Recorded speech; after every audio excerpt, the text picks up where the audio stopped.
Three shots. 11:18 p.m. A gas station off Route 9. A man reaching for his wallet. That is the whole distance between Officer Dale Pruitt and a prison cell. 3 shots, 11 seconds, and 1 sentence he spoke over the body in the rain, not into his radio, not to dispatch, but down at the man bleeding out on the wet concrete beneath him. Should have just stayed in your lane, boy. He believed no one would ever hear it. He was wrong about that. He was wrong about almost everything.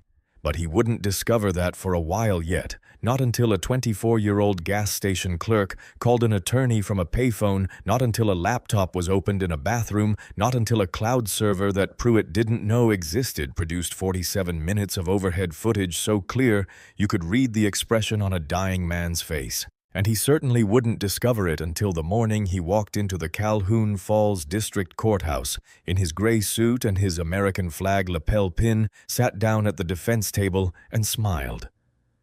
The wrong smile at the wrong moment in front of the wrong jury, still absolutely certain after everything that Dale Pruitt was the kind of man things didn't happen to.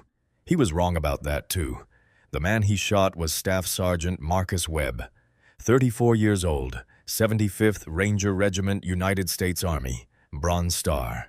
Father of a 7-year-old girl named Zoe who drew pictures of her daddy in his Ranger beret and taped them to the sun visor of his car, who spelled her own name with 2 Z's because she had decided at age 6 that 2 Z's looked like lightning, and who was asleep on the living room couch with that beret clutched to her chest on the night a police cruiser rolled into a gas station lot without its headlights on, and a man who had survived 3 combat deployments did not survive 47 miles from home. Marcus was unarmed. He was reaching for his wallet. He said so out loud before he reached. And there was one thing Pruitt couldn't know, one piece he had no way of accounting for.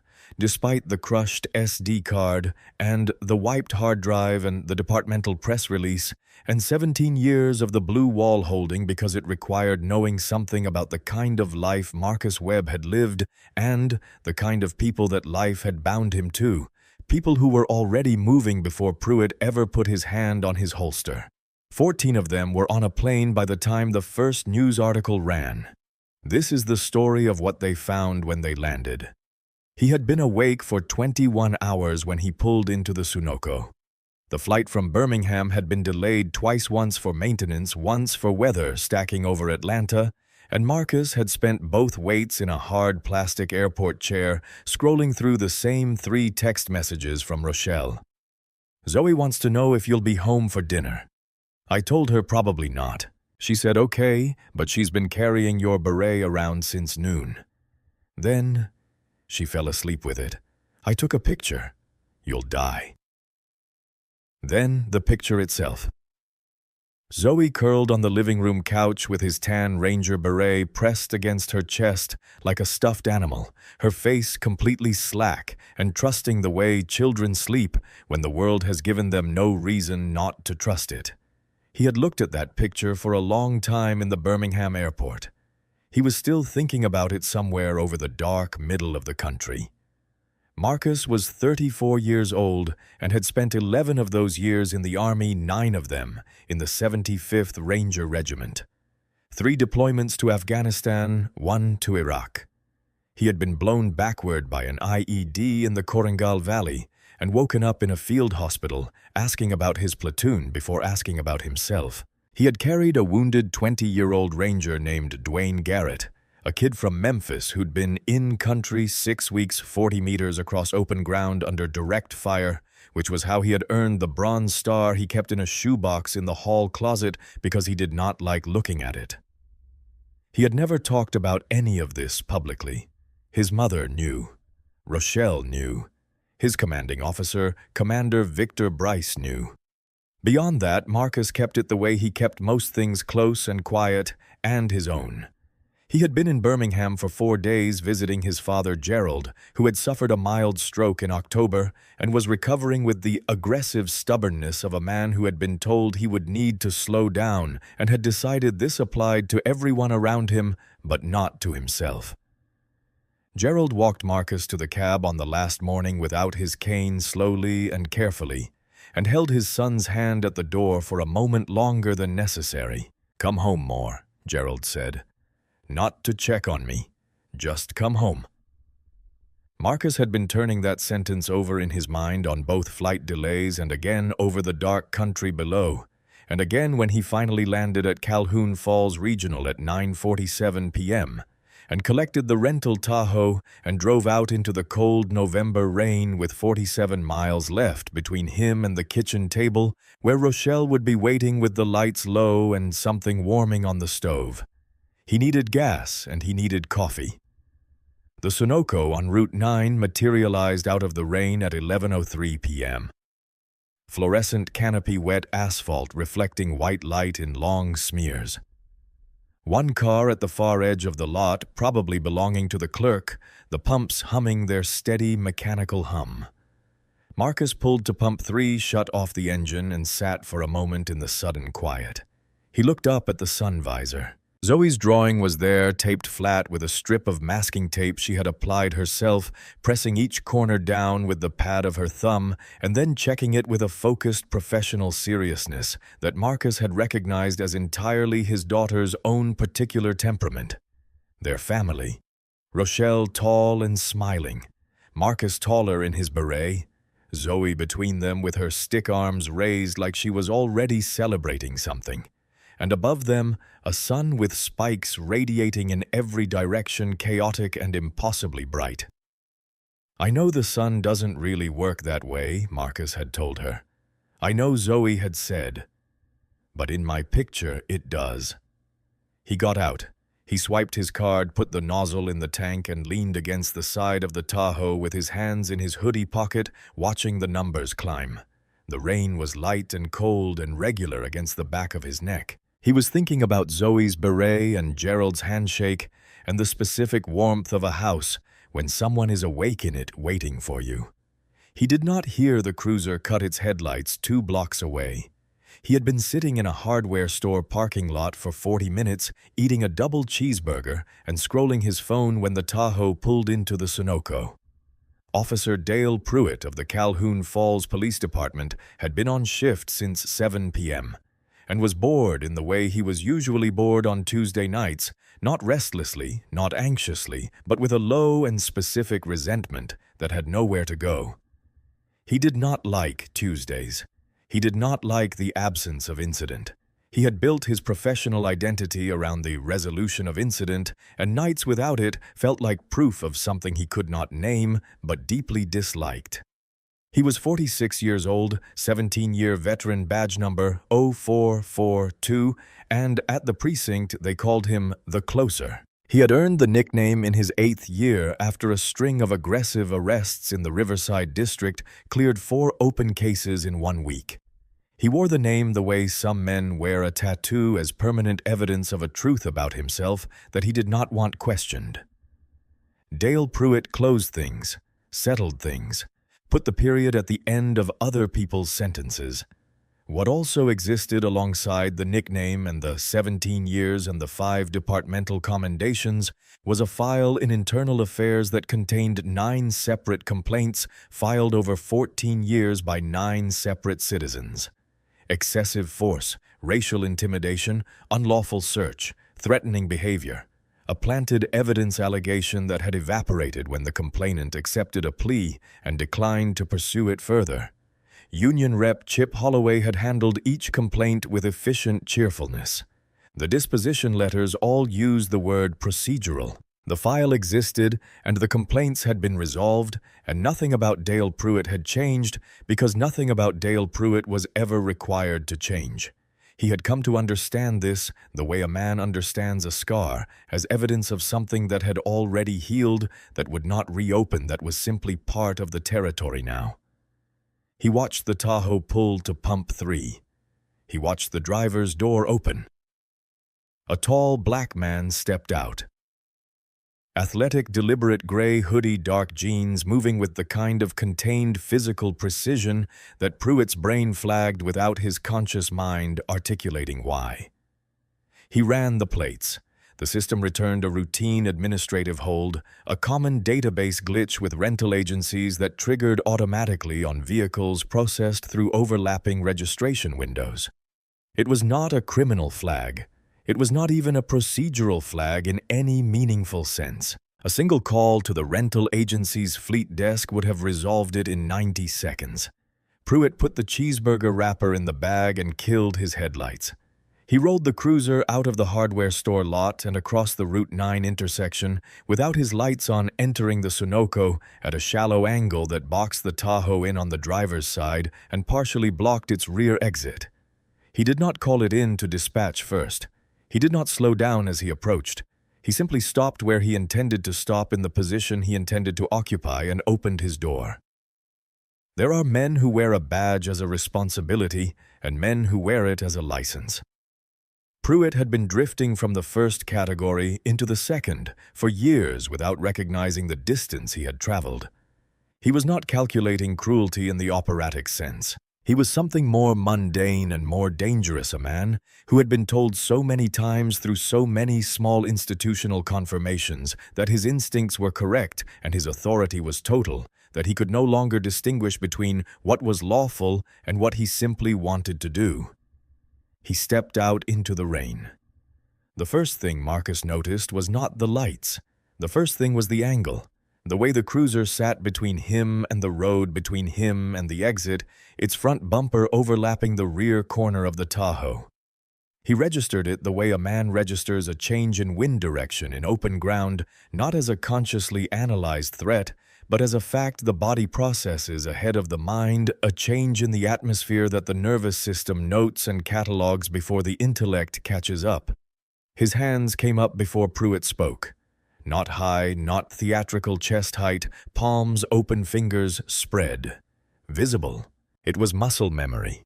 The automatic response of 9 years of training applied to the wrong war in the wrong country, and it was the most important thing that happened in the next 6 minutes.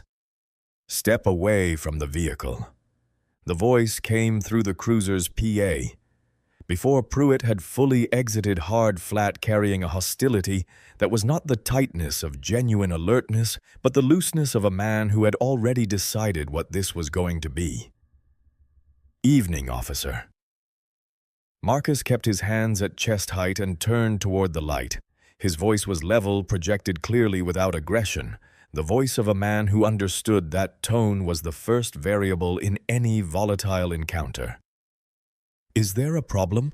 Pruitt moved toward him in the specific way of a man reclaiming territory, not the alert, careful approach of someone responding to a real threat, but the deliberate stride of someone demonstrating ownership of space. He stopped 6 feet away, with his hand resting on his holster, and looked Marcus up and down with the unhurried assessment of someone inspecting something expected to be defective.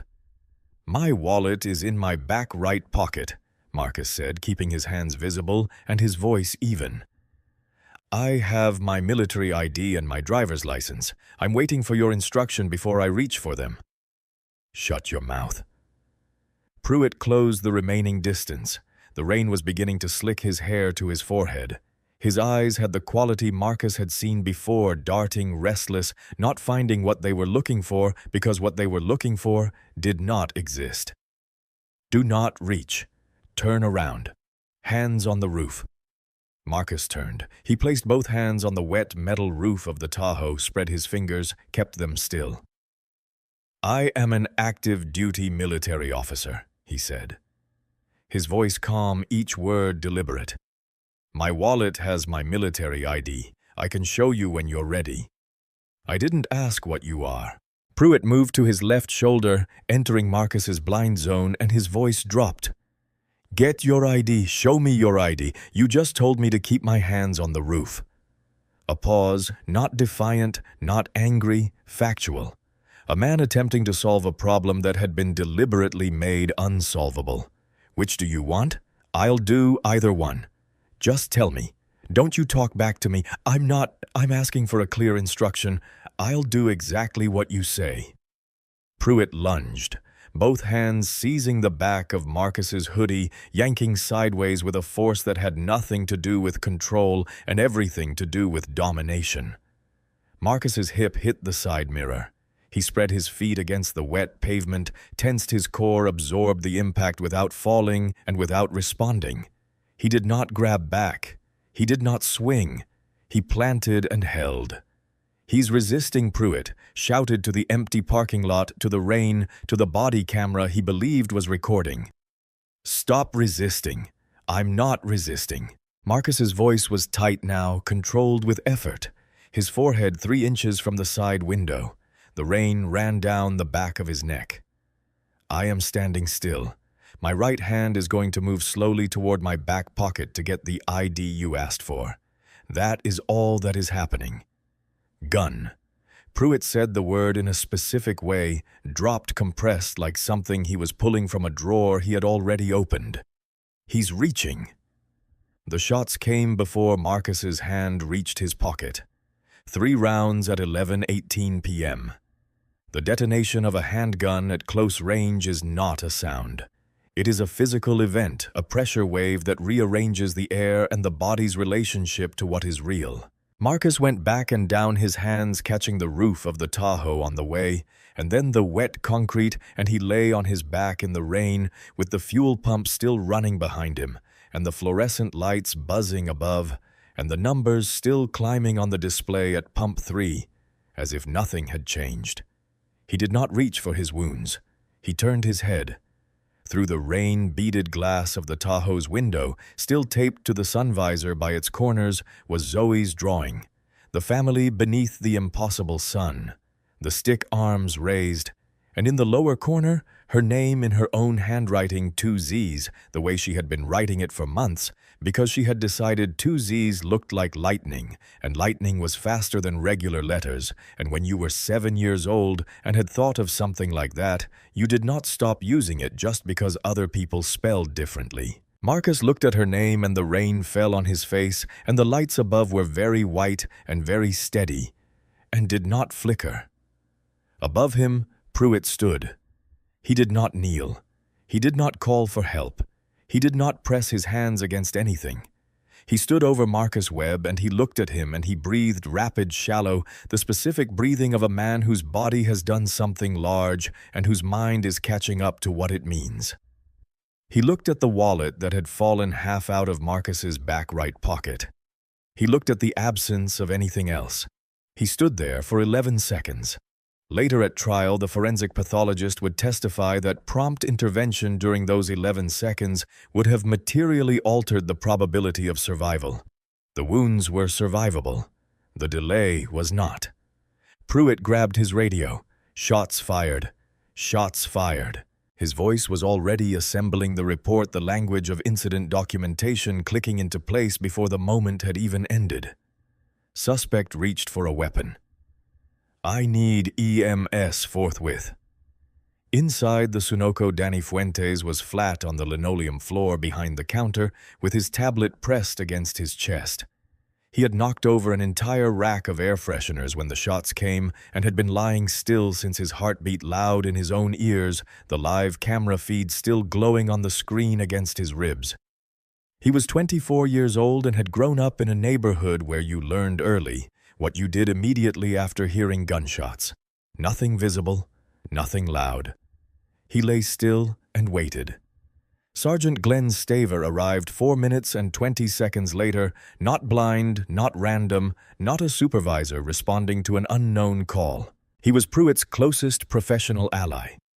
His partner of 4 years before Staver's promotion, the man who had been his best man 12 years ago. He arrived and went to Pruitt first. He walked the scene. He went to the body.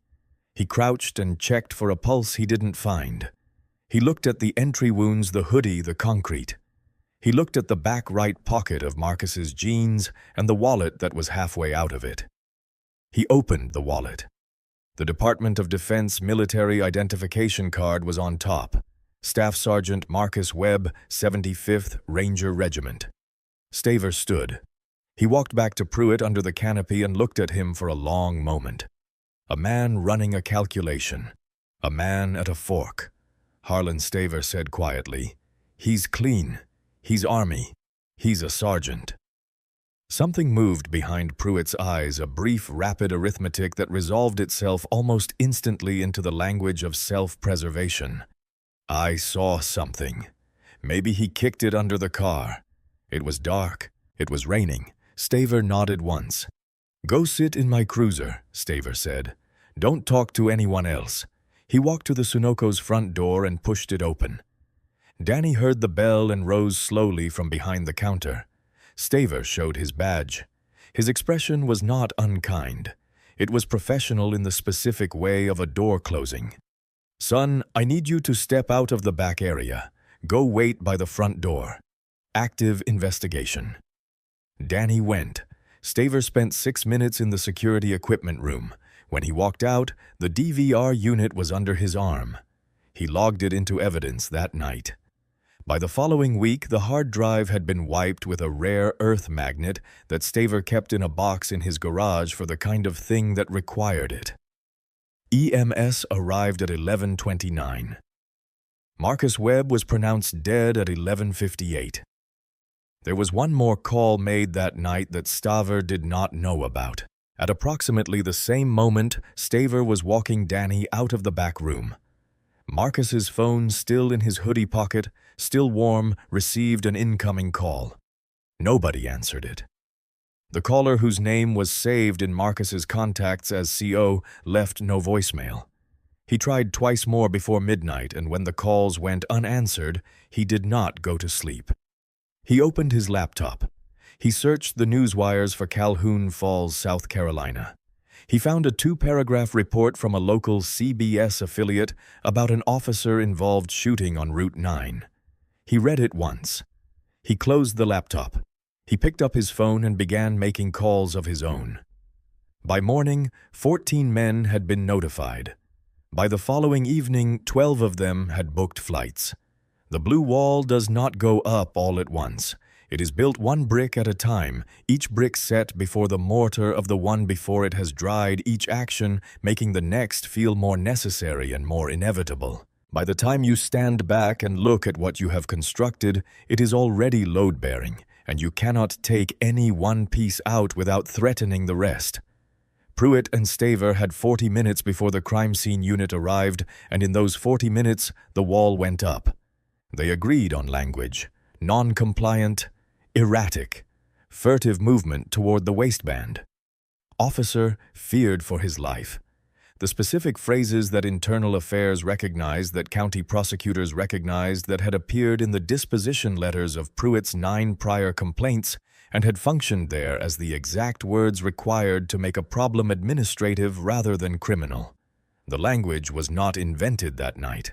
It had already existed, had been used, and had worked, and Pruitt knew its architecture the way a man knows the floor plan of his own house. The body camera, Pruitt had already handled that. He told Staver about the SD card as they stood under the canopy. Staver did not respond. He looked at the rain. He moved on. The following morning, Chief Raymond Galt stood on the precinct steps in his dress uniform and read from a prepared statement. He expressed deep condolences for the loss of life. He used the word unfortunate twice. He described the event as an officer-involved shooting following a confrontation with a non-compliant suspect in which Officer Pruitt had acted in accordance with his training and in reasonable fear for his life. He did not mention Staff Sergeant Marcus Webb by rank. He did not mention the Bronze Star, the Ranger Tab, the 3 deployments, the 9 years, or the wallet. He mentioned that Officer Pruitt was on paid administrative leave pending an internal review. Union Rep Chip Holloway issued his statement at noon. It contained the phrase "tragic but justified use of force." At 1:14 in this morning, before any of this had been assembled, Rochelle Webb had opened her front door to a Calhoun Falls detective and a military notification officer in dress uniform and had known from their faces and their posture and the hour what they were there to say. She sat down on the porch steps in her robe. The notification officer said the words. She listened. She did not cry. She looked at the bare November tree in the yard and thought about Zoe asleep upstairs with Marcus's beret against her chest, and she thought about the fact that she was going to have to be the one to explain this to a 7-year-old who spelled her own name with lightning. She did not move for 45 minutes. When she finally went inside, she went to the kitchen table, turned on the light, and began making a list of things she needed to do. At the top of the list, in capital letters, find out what really happened. Local D. Boyd Tremaine announced within 13 days of the shooting that he would not convene a grand jury. He cited insufficient evidence of criminal intent. He had been playing golf with Chief Galt every Saturday morning for 11 years. Simone Langford had taken Rochelle's case without a retainer on the afternoon of the press release. She filed for the body camera footage and the dash cam immediately. Both came back compromised. She filed for the Sunoco security footage. The department produced the DVR unit. The hard drive had been wiped clean, a power surge during storage per the evidence log. No technical report, no chain of custody documentation beyond the log entry itself signed by Staver. Langford hit the wall everywhere she turned, and then her phone rang. Danny Fuentes called from a payphone 3 weeks after the shooting. He had been carrying what he knew the way some people carry an injury, aware of it, constantly adjusting his movement around it, unable to pretend it wasn't there. He had read about Langford in the newspaper in the article, where she described the missing footage, and he had spent 3 weeks trying to decide whether calling her was brave or suicidal, and had finally concluded that not calling her was worse. He told her about the cloud backup the franchise owner's redundant system installed 6 months prior that simultaneously uploaded to a secure offsite server. He told her about the SD card. He told her about watching on his tablet in real time from directly overhead at Pump 3. The officer attacked him, Danny said from the payphone, his voice low. The man never reached for anything dangerous. He just stood there. Langford drove to his apartment that night with a laptop and 2 flash drives. They used his neighbor's Wi-Fi. She watched the footage twice in her car in the parking lot afterward, alone, before she started the engine. The footage was 47 minutes of overhead time-stamped continuous record from a camera that had no agenda. It showed Marcus at the pump calm, ordinary, alive. It showed the cruiser entering without headlights. It showed Marcus's hands going up immediately. It showed the approach, the grab, the shots, and it showed with terrible and unambiguous clarity the 11 seconds afterward. Langford drove directly to a payphone of her own. She called Conrad Marsh, the state attorney general, whose direct line she had because they had worked across from each other on a consent decree 4 years prior. Conrad, she said when he picked up, "I have something you need to see tonight. Bring your deputy." But before she dialed, she made one other call. She had been in contact with someone else since the 2nd week of the investigation, someone who had reached out to her, not the other way around. Someone who had things to say about Marcus Webb that went beyond a commanding officer's character statement and who had been quietly building something in parallel for weeks. Commander Victor Bryce answered on the first ring. "We have the footage," Langford said. A pause. Then, "We're ready." The grand jury was convened in secret within 72 hours of Langford's call to Marsh. Members selected from a pool that excluded Calhoun Falls proper. No advance notice to the department. The footage was shown. The forensic pathologist's report was presented. The evidence log from the DVR with its absence of processing timestamps and chain of custody documentation was entered. The grand jury deliberated for 55 minutes. The indictment named Dale Pruitt on 3 counts murder in the 1st degree. Official misconduct and conspiracy to tamper with evidence. It named Glenn Staver on 2 conspiracy to tamper with evidence and obstruction of justice. Pruitt had been spending his administrative leave making home improvement projects and watching football. Holloway had called twice to assure him the trajectory was favorable. He genuinely believed he was going home. The pre-dawn state police tactical entry team did not knock with the expectation of being answered. Pruitt heard the knock and the door within the same breath, and then he was on his kitchen floor with his arms behind him and his cheek against the linoleum, while his wife screamed from the top of the stairs and his 2 teenage sons watched from the hallway and calculated in real time what this meant. Staver was arrested at the precinct in front of the morning shift, which was worse. What Pruitt did not know, what he could not have known, because knowing it required understanding something about Marcus Webb that Pruitt had never bothered to understand about any of the people he stopped, was the call. On the night Marcus died at approximately 11:04 p.m., 14 minutes before the shots, Marcus had called Commander Victor Bryce from the airport parking lot. He had just retrieved the rental Tahoe. He had been on the phone for 3 minutes and 40 seconds, according to Bryce's carrier records. In that call, Marcus had described something he had noticed as he left the terminal, a patrol cruiser without headlights running slowly behind him for 2 blocks. He had not been alarmed. He had in 9 years learned to note and catalog things rather than panic at them. He mentioned it to Bryce the way he might mention weather as useful information. Bryce had said, "Just document it. You know the drill." Marcus had said, "Yeah, I'll call you when I'm home." He had not called. The call Bryce made at 11:42 p.m. went unanswered. He searched the news wires. He found the 2-paragraph report. Those 3 minutes and 40 seconds Marcus flagging the dark cruiser, Bryce saying document it, the line going dead, were on record at Bryce's carrier. They would remain there, subpoenaed and authenticated, until the day Bryce sat in a witness chair and said them out loud. Pruitt had not just shot a stranger, he had shot a man whose commanding officer had his last words on record. A man who had seen the cruiser coming and had noted it, and who had even in noting it done exactly what his training told him, stayed calm, kept moving, trusted the protocol. The trap had not been set by lawyers or attorneys general. It had been set by Marcus himself in the 3 minutes and 40 seconds before Dale Pruitt turned off his headlights. Pruitt didn't know any of this on the morning the tactical team came through his door. He didn't know it in the county holding facility. He didn't know it on the first day of trial when he sat down in his gray suit and arranged his face into something resembling appropriate gravity.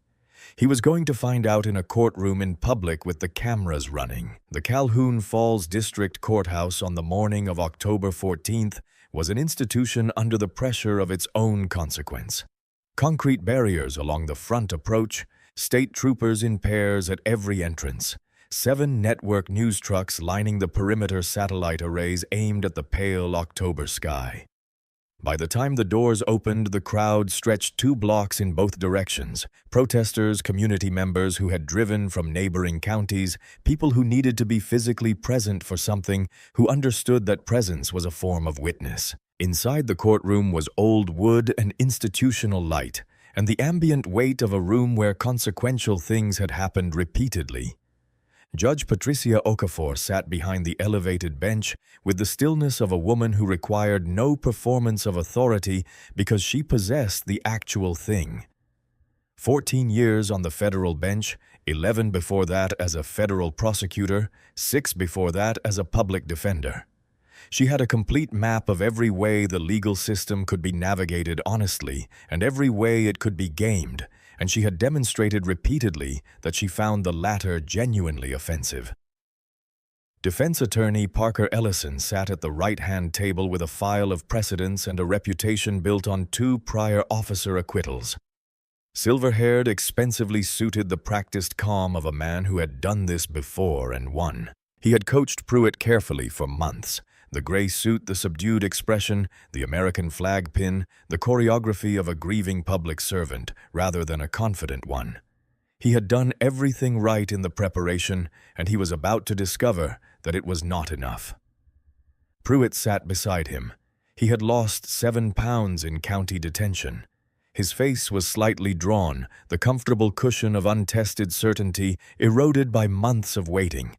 But the smile was still appearing reflexive, wrong-timed, visible to anyone looking for it. It appeared when he caught the eye of a union representative in the gallery. It appeared when Ellison made a point during a sidebar. It appeared and told the jury something that 3 days of defense testimony would fail to undo. At the prosecution table, Attorney General Conrad Marsh sat with his lead deputy and 2 researchers, and beside him, permitted by Judge Okafor as a civil party, with standing sat Rochelle Webb. Black dress, On her lapel, a small Gold Ranger tab pin she had cleaned and worn every day since finding it in Marcus's keepsake box. Under the table on her lap, pressed flat between both palms, a laminated 4x6 photograph Marcus and Zoe at a Georgia beach 2 summers ago.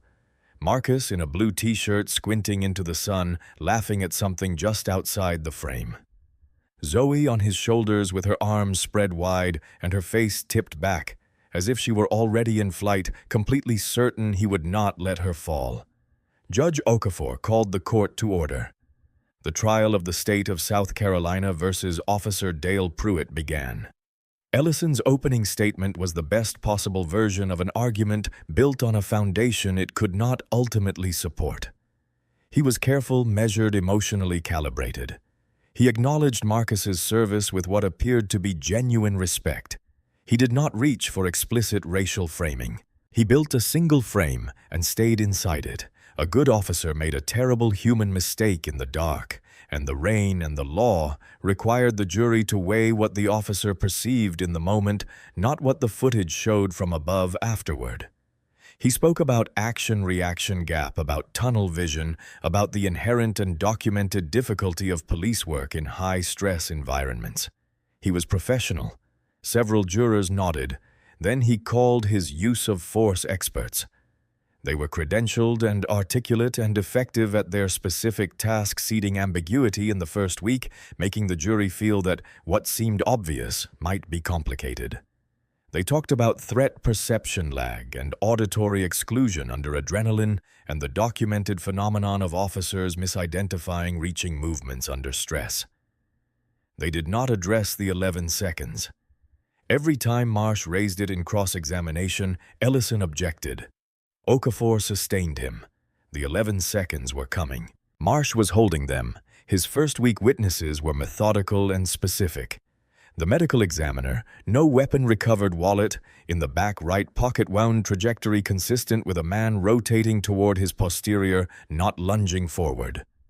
The paramedic, she described the 11-second gap in clinical precise terms and described the intervention window it represented.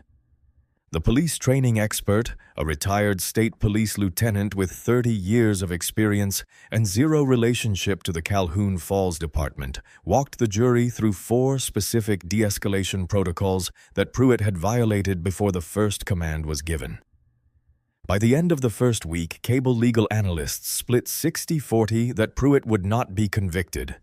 One said on a Thursday evening program that the prosecution hasn't yet made the case that this was murder rather than a catastrophic mistake. He was not wrong. Yet. Pruitt's smile was appearing less frequently. He was still confident Holloway had told him the trajectory was manageable, that the union's legal fund was ready, that Ellison had done this before.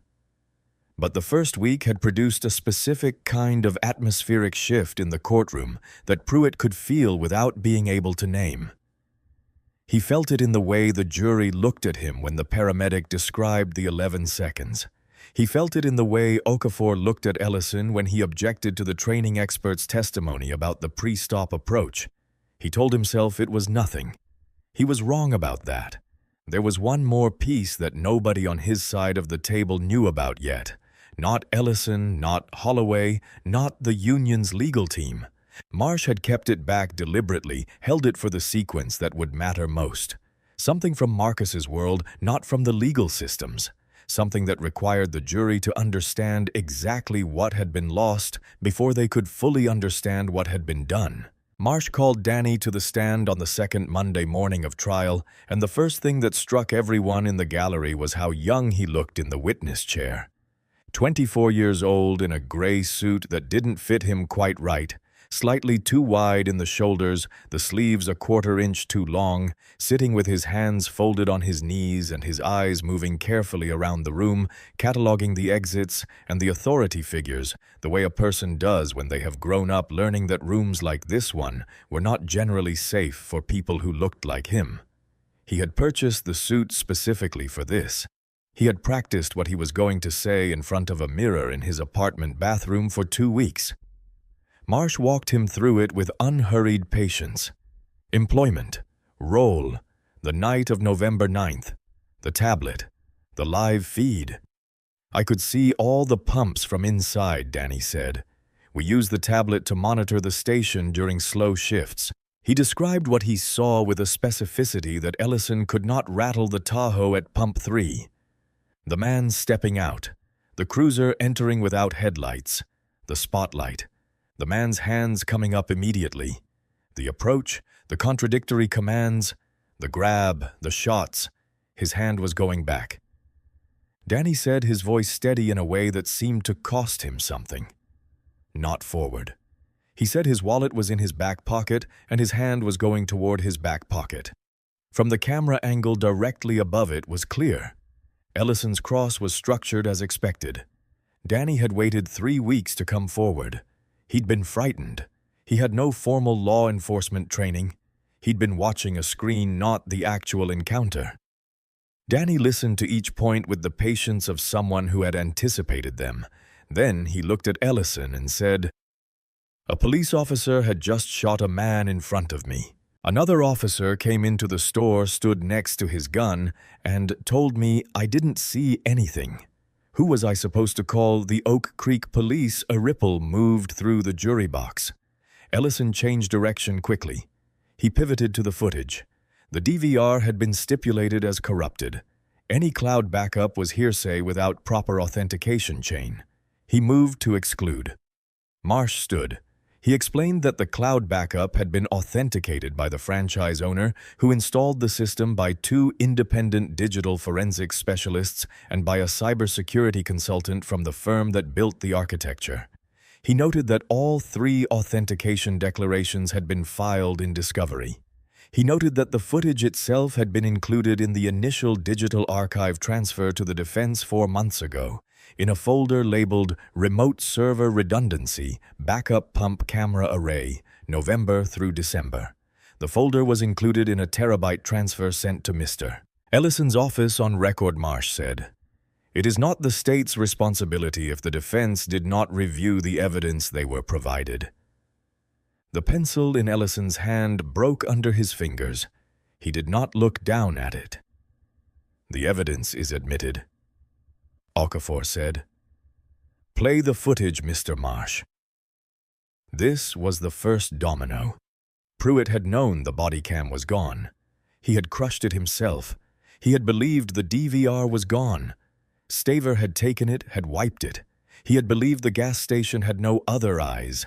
He had been wrong about all of it, and the moment the screen descended from the ceiling, he understood fully, finally, with the specific clarity of a man watching the walls close in, that everything he had counted on had been built on a single miscalculation about a cloud server he had never thought to ask about.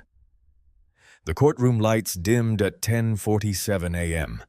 The room did not make a sound.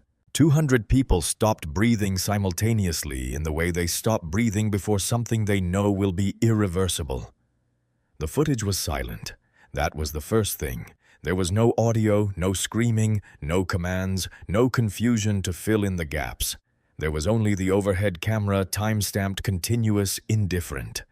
A machine that recorded what happened within its cone without opinion, without training, without 17 years on a police force, without any of the things that had shaped the narrative constructed at the Sunoco on the night of November 9th. The timestamp in the upper left corner read 11:03:44 p.m. Marcus Webb pulled the Tahoe to Pump 3. He stepped out. He swiped his card. He leaned against the car while the pump ran hands at his sides. The neon lights above him were steady. The rain was visible as a fine, constant texture across the frame. At 11:06:02, a vehicle entered the frame from the lower left. No headlights. It came in at an angle that was not the natural approach of a car finding an available space, but the specific placement of a car being used as a physical barrier. The geometry of it was visible from overhead with a clarity that no ground-level perspective could match. At 11:06:28, the spotlight activated. Marcus turned. At 11:06:29. 1 second after the spotlight hit him, both of Marcus's hands were at chest height, palms open, fingers spread. 1 second. Marsh did not narrate this. He let it sit in the room. Pruitt walked toward him in the frame. The jury could see the hand on the holster, the elbow angled outward, the specific posture of a hand that was resting on a weapon rather than hanging at a side. They could see Marcus communicating his posture, completely open, his head moving as he spoke. They could see Pruitt's pace. It did not slow. It did not have the measured quality of an approach to an uncertain situation. It had the compressed, direct quality of a man who had already made his decision. At 11:08:53, Pruitt grabbed Marcus, both hands a yanking motion. Marcus's hip caught the mirror. The jury watched his response feet spreading on the pavement core, engaging the absorption of a violent impact without a counter-movement. He did not grab back. He did not swing. He planted. At 11:09:14, Marcus's right hand began to move. From directly overhead, the trajectory was entirely visible. 2 fingers extended, moving toward the lower right quadrant, toward the back right pocket of his jeans. Not the front, not the waistband. At 11:09:15, Pruitt drew. At 11:09:16, 3 muzzle flashes, white bursts against the wet, black asphalt. And then the timestamp continued. 17, 18, 19, 20, 21, 22, 23, 24, 25, 26, 27. Pruitt did not move during those 11 seconds. He stood, he watched, he breathed. At 11:09:27, he reached for his radio. When the lights came back up, the room had the quality of a space in which something permanent had just been established. In the second row of the jury box, a woman in her 50s pressed both hands flat against the wooden railing in front of her. Her eyes were wet. She did not look at Pruitt. At the defense table, Pruitt stared at the blank screen. His practiced expression was gone. What remained was something more animal, the recognition of a man who has just understood the actual dimensions of the trap he is in. The smile did not come back. Rochelle had not watched the footage. She had sat with her eyes closed and her hands pressed around the laminated photograph on her lap, and she had listened to the silence of 200 people, watching the worst 11 seconds of her life play on a screen in a public room. When the lights came back, she opened her eyes, looked at the blank screen, and looked at the exhibit table where Marcus's military ID sat in its evidence sleeve. She looked at it for a long time. Then she looked at her hands. Ellison put Pruitt on the stand the following morning because there was nothing else left. The footage had not destroyed the case. That was not how juries worked, and Ellison knew it. Juries were human, and human psychology was complicated, and men and women in jury boxes had before now watched damning footage and still found reasons. But the footage had narrowed the available defenses to one psychological state, what Pruitt believed in the moment, the space between what happened and what he thought was happening. If that space was large enough, it might constitute reasonable doubt. Pruitt performed the defense well. The gray suit, the smaller-looking frame, the humility about his career, the appropriate weight when he spoke Marcus's name, the vulnerability of a man describing fear in a dark parking lot in the rain. He spoke about tunnel vision and auditory exclusion and the documented phenomenon of split-second threat assessment. And he looked at the jury when he said, "I thought I was never going to see my family again." Several jurors held his gaze. Ellison had done his work. Then Marsh stood up. He did not go to the podium. He walked to the center of the well with the remote control and stood there in silence for a moment. "Mr. Pruitt," he said, "you testified that Staff Sergeant Webb was non-compliant. Let's look at the footage." He paused the video at 11:06:29, 1 second after the spotlight, Marcus's hands at chest height. "This is 1 second after your spotlight activated. Are his hands visible?" "Yes." "They're up, palms open. Before you gave any instruction, play forward." The footage moved. Marcus communicating visibly. Hands never dropping. Pause. At any point in this sequence is there a moment in which Staff Sergeant Webb's hands are not visible? Silence. "Mr. Pruitt, is there a moment?" He was moving. I asked about hand visibility. Is there a moment where his hands are not visible? No. Play forward. Quarter speed. The footage crawled. Marcus's hand beginning its movement, 2 fingers deliberate, announced. You testified you saw him reach for his waistband. In this footage from directly overhead at quarter speed is his hand moving toward the front of his waistband. Pruitt's jaw tightened. The angle from where I was standing was... I'm not asking about your angle. I am asking what is happening in objective reality in this frame. Is his hand moving toward his waistband? A pause that the entire room could feel. No, Pruitt said. It's moving toward his back pocket, where he told you his wallet was. No response, where he announced verbally and in advance his intention to move. Marsh walked slowly back toward his table. He picked up a document without breaking stride. You also testified that your body camera was dislodged during the confrontation. This is the forensic metallurgy report from the State Crime Laboratory describing the fracture pattern on the SD card recovered from the Sunoco parking lot, not from a camera housing, but from the asphalt 2 feet from your standing position immediately after the shooting. The report concludes the card's structural failure is consistent with flat, even pressure applied by a boot heel. It is inconsistent with an impact from a fall. He set the document on the jury box railing and looked at Pruitt. Would you like to revise your testimony? What happened next was not planned. It was not Ellison's strategy, and it was not Pruitt's calculation. It was the failure of a container that had been holding something under pressure for too long. You don't know what it's like, Pruitt said. His voice had changed. The prepared modulation was gone, replaced by something rawer, something that had been sitting beneath the 7-pound weight loss and the coached expression and the gray suit since the night in November when he had stood over a man for 11 seconds. You're in here in your suits and you're telling me what I should have done. You weren't there. You don't know what it's like on the streets dealing with... He stopped. The word he did not say was almost audible. With these people, he finished. The courtroom went silent in the way that a room goes silent when something final has been said. Not the silence of shock, the silence of a thing that has been heard and recorded and cannot be taken back. Marsh set the remote control on the podium with quiet, precise care. He turned and looked at the jury. He did not speak. He did not need to. He looked at them for a moment, let the silence do its work, and walked to his chair. No further questions, he said. Ellison objected to the rebuttal witness with everything he had. Undisclosed. Improper timing. The defense had not had opportunity to prepare.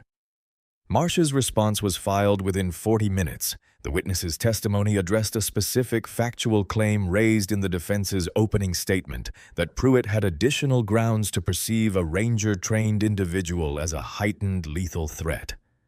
This claim could not have been anticipated in pre-trial disclosure. Furthermore, the witness had not been previously unavailable. He had been deliberately held back for a specific structural purpose which the prosecution was entitled to do with rebuttal witnesses under state rules of evidence. Judge Okafor read both filings. She looked at Ellison with the expression she wore when she had determined which attorney had the better of a legal argument. The defense opened this door, Mr. Ellison. The witness is permitted. Call your witness, Mr. Marsh. The doors at the back of the courtroom opened. Commander Victor Bryce walked down the center aisle in his Army Service uniform Class A, pressed to a precision that was not merely professional but ceremonial. He was 47 years old, broad in the shoulders, moving with the contained kinetic quality of a man whose body had been required to do serious things for a long time and had not forgotten the requirement. 4 rows of ribbons on his chest, silver oak leaves on his collar. The Ranger tab on his left shoulder, the small black and gold patch that in the Army was less a decoration than a credential, a statement of what the wearer had survived. He was followed into the courtroom by 14 men. They came in pairs, filling the last 2 rows of the gallery with the measured, coordinated movement of men who had spent years operating as a single organism. Different ages, different builds, different faces, unified by the posture and the uniform and the tab and the specific quality of stillness. They all carried the containment of men who had been to the worst places and returned from them without losing their composure. They settled into their seats in unison, a single smooth tide. The gallery was completely silent. Pruitt turned in his chair to look at the back of the room.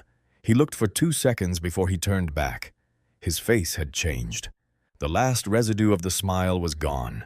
His knuckles were white against the edge of the defense table. Marsh began with Bryce's service record, 22 years, 3 combat deployments, command of the battalion in which Marcus Webb had served for the last 4 years of his career. He had known Marcus for 8 years. Commander Bryce Marsh said the defense has argued that a Ranger-trained individual represents a heightened threat in a civilian context, that training in close-quarters combat would make such a person inherently more dangerous in a roadside encounter. What does the Ranger Regiment's training actually teach about civilian authority encounters? Bryce looked at the jury with the directness he brought to everything. The opposite of what the defense suggests. The regiment trains precision and discipline and restraint in every environment. In civilian contexts, Rangers are explicitly trained to comply with lawful authority, to de-escalate, to be the calmest person in any confrontation. The reason is practical. A Ranger who creates legal incidents at home is a Ranger who cannot deploy. The training is explicit and it is enforced. Would Marcus Webb's combat experience make him more likely to behave aggressively in a routine police encounter? A man with genuine combat experience has spent years learning to distinguish between a real threat and a perceived one, and to respond proportionately. The most combat-experienced people I have served with are also the most controlled in ambiguous situations. They know what actual danger looks like. They have calibrated responses. Staff Sergeant Webb's entire career was built on precision, restraint, and discipline. What the footage shows is exactly consistent with that training. Marsh then said, "Commander Bryce, I want to ask you about the evening of November 9th. Did you receive a call from Staff Sergeant Webb that night?" The courtroom shifted. This was not in the opening statement. Ellison sat forward. "I did," Bryce said. "When was this call?" 11:04 p.m. Approximately 14 minutes before the shooting. "And what did Staff Sergeant Webb tell you during this call?" Bryce looked at the jury. His voice was steady, clear, unhurried. "He told me he had picked up the rental vehicle at the terminal and was driving toward Route 9. He told me he had noticed a police cruiser following him without its headlights on for approximately 2 blocks after leaving the airport. He was not alarmed by it. He mentioned it the way he mentioned anything operationally relevant, as information worth noting." "And what did you tell him?" "I told him to document it." That was standard protocol for our personnel when dealing with potentially problematic interactions with local law enforcement. Note it, be compliant, keep your hands visible, let it resolve. "I told him I'd talk to him when he got home. He never called." "No." A pause. "He did not." The room was very still. Marsh let the silence sit for several seconds. Then, Commander, the defense has argued that Staff Sergeant Webb's posture in the moments before the shooting could have been interpreted as aggressive. Is that interpretation consistent with his training, his character, and what the footage shows, Jung? What the footage shows is a man doing exactly what his training, his character, and his professional experience all told him was the correct response to a tense authority encounter. Hands visible, voice calm, body still. Every movement announced before made. He had more combat experience than anyone in that parking lot, and he used it to make the officer feel safe. The most dangerous thing he did that night was reach for his wallet. Bryce paused. He looked at the jury. He saw the cruiser coming. He told me about it. He was not afraid, he was careful. He did everything right. And it didn't matter. There was nothing to cross-examine. Ellison tried twice to find traction and could not. He sat down. Pruitt was staring at the table. He was not thinking about the trial anymore. He was thinking about the phone call. He was thinking about the fact that Marcus Webb had seen the cruiser following him 14 minutes before the shooting, had noted it had called his commanding officer, had been told to document it. He was thinking about what it meant that a man he had dismissed as a nobody in a rental car had, in the 3 minutes and 40 seconds of a phone call, already put Dale Pruitt on record before Dale Pruitt ever turned on his spotlight. He had not shot a stranger who was alone and unprotected. He had shot a man who was already being watched. The 14 Rangers in the back rows sat in absolute silence. They had been notified by Bryce the night Marcus died. They had booked flights, arranged leave, coordinated with Langford and Marsh's office over 4 months of preparation. They had come not because anyone had asked them to come, but because Marcus Webb was one of theirs, and one of theirs was not a phrase the regiment used lightly. Pruitt did not look at them again. The following morning, before Ellison could call his first defense witness, Marsh stood and said, "The state calls Sergeant Wendell Oakes." The police union representative in the gallery went rigid. Ellison looked up from his notes with the expression of a man who has just heard something unexpected and is running calculations rapidly to determine how bad it is. Wendell Oakes was 41 years old, 15 years on the Calhoun Falls PD. And he had the specific look of a man who had not slept a full night in 8 months. Not guilt in the dramatic sense, exhaustion.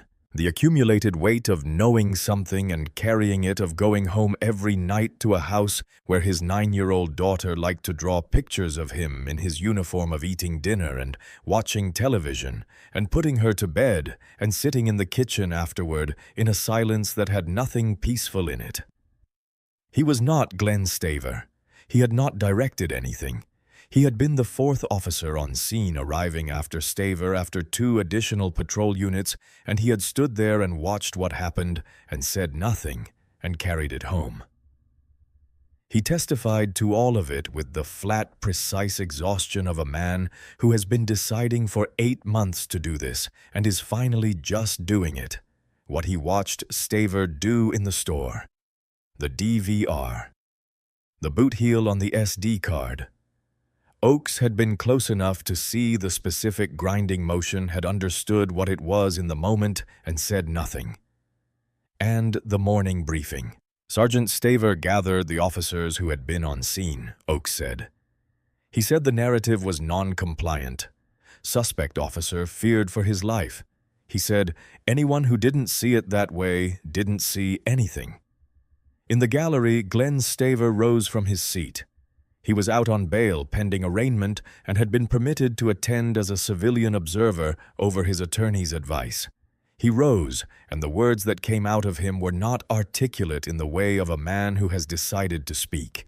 They were the words of a container that has been under too much pressure for too long and has finally failed. He called Oakes a traitor. He said the wall held or everyone went down.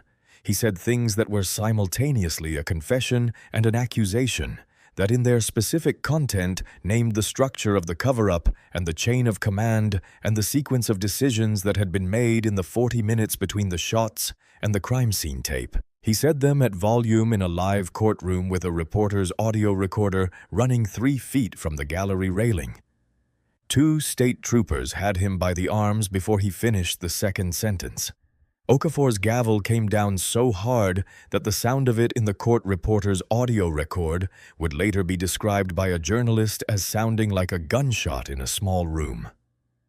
"Remove that man," Okafor said without raising her voice, "and convey him directly to the State Attorney General's office. He has significantly complicated his own legal situation." Staver was walked out. The courtroom settled back into its specific quality of charged, contained silence. Ellison looked at his notes for a long time. "The defense has no questions for this witness, Your Honor." He took a breath. "The defense rests." Ellison closed on the only ground he had left, the fog of uncertainty. He was a professional, and he performed it professionally. the ambiguity of ground-level perception versus overhead footage, the unreliability of Oakes as an immunity-motivated witness, the possibility that in some fraction of some second there was something Pruitt perceived that the camera couldn't see. He spoke about the legal standard of reasonable doubt as if it were a moral obligation rather than a procedural one. He was thorough and he was exhausted, and he did not look at his client when he sat down.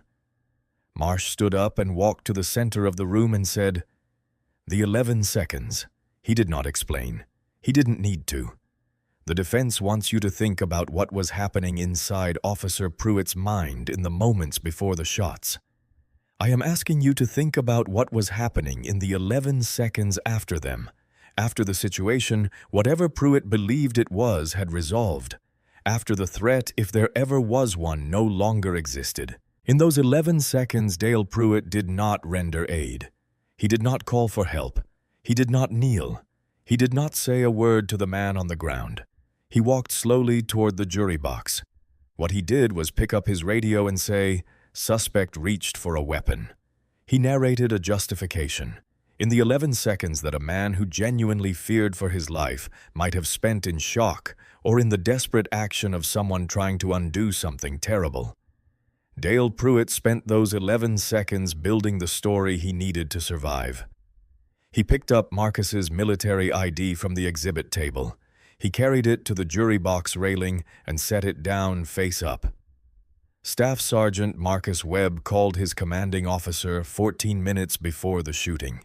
He had already seen the cruiser following him without headlights. He told Commander Bryce about it. He was careful. He was exactly as trained, as calm, as professional in those 14 minutes as he was in the 6 minutes at Pump 3. He did everything right from the moment he saw the cruiser to the moment his hand moved toward his back pocket. He stepped back. Pruitt told him he should have stayed in his lane.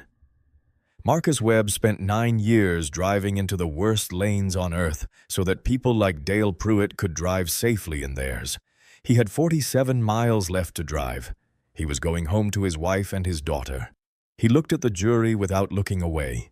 Bring back the verdict that tells Rochelle Webb and Zoe Webb and the 14 men in the back rows of this gallery and every person in this country who has ever been afraid of the wrong thing in the dark that the law applies, that it applies to everyone, that it applies even here. He went back to his chair. He sat down. He folded his hands on the table. In the back 2 rows, the 14 Rangers sat in the absolute stillness they had maintained for 3 weeks, and the room around them was completely quiet. The jury deliberated for 4 hours and 19 minutes. Pruitt spent those hours in the courthouse holding area 3 floors below the waiting room, where Rochelle sat with a cold cup of coffee between her palms, and Conrad Marsh across from her, and Langford beside her, and nobody saying much that mattered. Pruitt paced 3 steps one way, 3 steps back, and sat and stood and paced again. He had spent 17 years in a profession in which the waiting was done by other people. He had been the one who decided when things were over. Now there was nothing to do.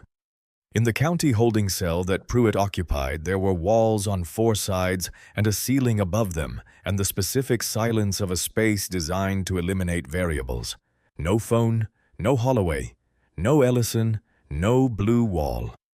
He had called Holloway from the defense table during a recess, and Holloway had not answered. Ellison, when Pruitt had grabbed his arm as the jury filed out, had looked at him with the professional compassion of a man who understood that his role in this story was functionally over. Pruitt was alone in the specific way that a man who has built his entire identity on institutional protection discovers he is alone when the institution withdraws. The intercom buzzed at 4:19 p.m. The re-entry of the gallery was a filling up bodies returning to seats, cameras repositioning the collective intake of 200 people who had been waiting for something and were now about to receive it. The 14 Rangers filed back to the last 2 rows. Rochelle took her seat. Marsh placed his hand briefly on the table near hers, not touching, just near. Pruitt was escorted in by 2 state troopers, who looked at him with the flat professionalism of men who understood that he was no longer a brother officer. He walked to the defense table. He sat. He did not look at the gallery. He did not look at Rochelle. He looked at the table and then at Ellison, who gave him nothing useful. Judge Okafor entered. The room stood, then sat. She looked at the jury box. Has the jury reached a verdict? The foreperson stood. Martha Aldridge, 57 years old, retired high school history teacher. She held a single sheet of paper. Her hands were completely steady. We have your honor. The defendant will rise. Ellison helped Pruitt to his feet by the elbow. Pruitt stood. He was trembling with the fine, continuous shaking that accumulates over months of sustained exposure and finds its moment of maximum expression in the moment of maximum consequence. Martha Aldridge looked at him directly. Her voice was clear and needed no amplification. On the first count of the indictment, murder in the first degree, we the jury find the defendant Dale Pruitt guilty. The gallery erupted. Okafor's gavel cut through it in 2 strikes. On the second count, official misconduct, guilty. Another wave, another silence. On the third count, conspiracy to tamper with evidence, guilty. 3 words, 3 times. The third landed differently from the first 2 with the weight of finality, the specific gravity of a thing completed. Pruitt's legs went out from under him in stages of progressive failure, and he hit the chair on the way down, and the chair scraped loudly on the hardwood, and he sat with his face in his hands, his shoulders moving, a sound coming out of him that was audible even in the rising noise of the gallery. In the back 2 rows, the 14 Rangers rose, not in chaos, not in cheering. They rose together in the single fluid motion they had been executing in coordination for years, and they stood there in their dress uniforms with the stillness they always carried and said absolutely nothing. They simply stood. The gallery noise died around them, the way noise dies when something more significant than sound enters a room. Jurors looked at them. The reporters looked at them. Judge Okafor looked at them. Pruitt, from behind his hands, did not look at anything. Rochelle opened her eyes. She had been sitting with her eyes closed since the foreperson stood. Now she opened them and saw the 14 men standing in the back rows in their uniforms and their silence, and she looked at them until she couldn't anymore. She pressed the laminated photograph against her chest. Marcus laughing at the beach. Zoe on his shoulders with her arms spread wide and certain, and she held it there for a long moment. She did not cry. She had been carrying this for almost a year. She exhaled a long and slow release as if the weight of it had been redistributed at last into something she did not have to hold alone. Judge Okafor sentenced immediately, invoking her discretion, given the overwhelming nature of the evidence and what she characterized as a complete and demonstrated absence of remorse through the proceedings. She looked down at the man at the defense table, the slumped, trembling remnant of the officer who had stood over Marcus Webb for 11 seconds, and picked up his radio with an expression that was beyond contempt. It was the expression of a reckoning. Dale Pruitt, you were given a badge, and you used it as a weapon. You took from this community a man who had given it, and this country, everything. And then you spent every resource available to you trying to ensure that the truth would never be known. I sentence you to 28 years to life in the state penitentiary without possibility of parole consideration before the mandatory minimum. You are remanded immediately. The gavel came down. The handcuffs closed around Pruitt's wrists with the specific sound of metal engaging metal, the ratcheting click that he had heard 1,000 times from the other side. The state troopers turned him toward the side door. He looked back over his shoulder at the gallery. He did not find a sympathetic face. He found the cameras. He found the community members who had driven from neighboring counties to be present. He found the 14 Rangers standing in the back rows. And he found Rochelle, who was looking at him with an expression that was not triumph and not gloating. It was the expression of a woman who has been carrying something for a very long time and has just been permitted to set it down. She looked at him with the specific, quiet authority of someone who has survived something he tried to make unsurvivable. He looked away first. The side door closed. The conviction was not the end. It was the first brick removed from a wall that had been holding up a structure. Conrad Marsh had been building what came next in parallel for months, using the evidentiary record that Oakes's testimony had opened the specific chain of command, the morning briefing, the 40-minute window between the shots and the crime scene unit.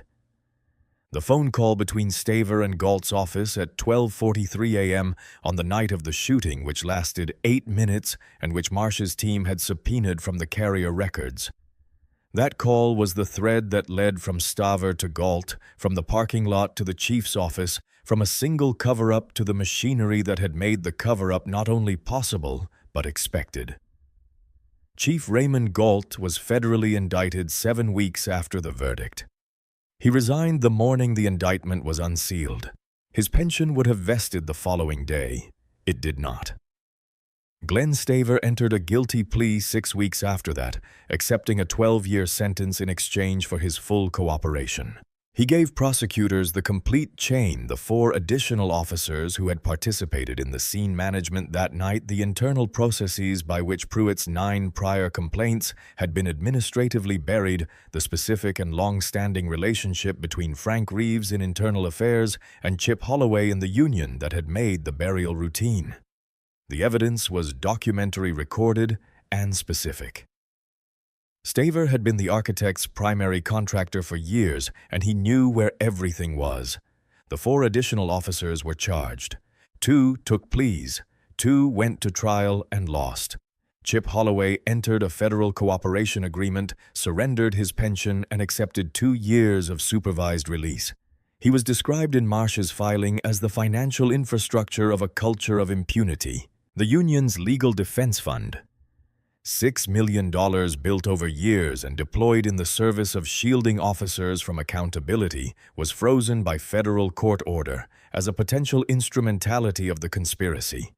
The legal academics who wrote about it disagreed about whether the theory would hold on appeal. It was still frozen when this story ends. The Calhoun Falls Police Department was placed under a federal consent decree. An independent monitor was appointed. The department had 6 months to demonstrate compliance or face expanded federal oversight. What Pruitt had done on a November night at a gas station on Route 9, what he had done in 11 seconds and in the months of constructed lies that followed, had not merely ended one man's freedom. It had pulled at a single thread and unfolded something that had been woven into the institutional fabric of Calhoun Falls for over a decade. The wall had looked solid from the outside. It had not been. On a Saturday morning in early April, the soccer fields on the south side of Calhoun Falls were loud with the cheerful noise of children who had not yet learned to be self-conscious about their enthusiasm. The grass carried the vivid green of early spring, and the sky was the pale, clear blue that feels like a promise kept after a long winter. Rochelle Webb sat in the second row of the metal bleachers with a thermos of coffee warming both hands and watched her daughter run. Zoe wore number 22 Marcus's Ranger unit number, which Rochelle had requested at the start of the season and which Zoe had chosen without being asked because she said it made her feel like Dad was running with her. Zoe sprinted down the left side of the field with the ball, and her arms swung wide as she ran the way they always had, as if she were halfway to flight. Rochelle watched her and thought, he would have been so loud right now. Marcus at a soccer game was a man who had been conspicuously composed in almost every other context of his life, and who became at his daughter's games entirely and unapologetically uninhibited, standing when he should sit, disputing calls from 30 feet away, receiving Rochelle's amused elbow in his ribs with complete unrepentance. She thought about it with the particular tenderness that was not quite grief anymore, or was grief, but grief that had learned to share space with something else, something that was not the opposite of sorrow, but that could exist alongside it. She did not cry. She drank her coffee and watched her daughter play. Zoe had scored twice and was not done. Commander Victor Bryce was 2 rows up in civilian clothes, his own thermos, his phone camera raised for most of the second half. He had attended every home game since January. The first time he had arrived early and sat at the far end of the bleachers and kept a respectful distance, and Rochelle had let him, and by February, the distance had compressed naturally, in the way distances do when 2 people are present in the same space repeatedly and share a single point of reference larger than anything on the surface. After the final whistle, Zoe came up the bleachers in 3 bounds and arrived slightly out of breath and asked him, as she asked every time, if he had a new one. A new story about her dad. She asked every time. He always had one ready. Today's was from a training exercise in 2019. Marcus had been assigned to negotiate a mock surrender from an adversary in a scenario specifically designed to produce the opposite outcome, and he had done it by asking the mock adversary a genuine question about something unrelated to the exercise and actually listening to the answer. The scenario coordinator had stopped the drill and asked Marcus to explain his reasoning. Marcus had shrugged and said, "People stop fighting when they feel heard." The coordinator had written it into the curriculum the following month. Zoe listened to this with her arms crossed and her serious face on. Then she laughed a short, delighted burst. "That sounds exactly like him," she said, with the authority of someone who knew. Rochelle looked at Bryce over Zoe's head briefly and without performance, and he gave her a small nod that contained more than could be said, and she turned and walked Zoe toward the car. Dale Pruitt arrived at Halloran Correctional Facility on a cold Monday in January in a state transport van processed without ceremony into the machinery of a place that had no interest in who he had been. Photographed, fingerprinted, property confiscated, uniform issued. He was no longer Officer Pruitt. He was no longer the closer. The system gave him a number, and that number was what the system would call him for 28 years, in a place where his badge meant nothing and his reputation had arrived well before he did, because news travels inside correctional facilities with a speed that has nothing to do with technology. And many of the men at Halloran had experienced at some point in their lives the particular brand of authority that Dale Pruitt had spent 17 years wielding in Calhoun Falls. His cell door closed at 4:17 on a Monday afternoon. The lock engaged. The sound of it filled the cell, and then the silence after. It was its own kind of statement, complete, heavy, final. Outside Halloran's walls 90 miles south. A woman and her daughter were driving home from soccer in the morning light. Music was playing something Zoe had chosen, which turned out to be a children's song about not giving up, which Zoe was singing along to with complete conviction and absolute absence of self-consciousness. The windows were cracked, despite the April chill, because Zoe had asked for them to be cracked because she liked the feeling of the wind on her face when the car was moving. Rochelle had rolled them down without asking why. The road ran ahead of them. The windows were open. She left them open. If this story moved you, if you believe that the truth matters and that justice, however long it takes, is worth pursuing, subscribe to our channel. Every story we tell is about what becomes possible when someone refuses to be silent.